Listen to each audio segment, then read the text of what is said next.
Plaude all'idea di spostare in estate il Carnevale di Venezia anche il senatore veneziano del PD Andrea Ferrazzi, ipotesi da contemplare senza alcun tipo di stigma, dice.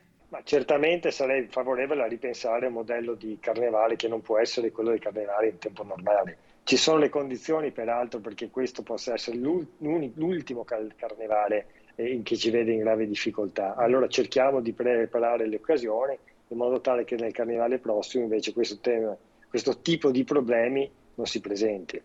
Necessario agire con prudenza nell'organizzare ogni tipo di evento che contempli il ritrovarsi insieme in gruppo.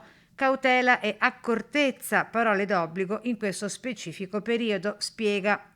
Agirei con prudenza, ricordando peraltro che tutte le forme di aggregazione sociale molto spinte sono quelle che fanno sviluppare il virus. È di oggi la notizia che le grandi sfilate della moda italiana e nazionale, che sono uno dei settori fondamentali dell'economia nazionale, sono state rinviate perché responsabilmente hanno capito gli imprenditori del livello di Armani e molti altri che forse non era il caso in questo momento di utilizzare manifestazioni di questo tipo. Ecco,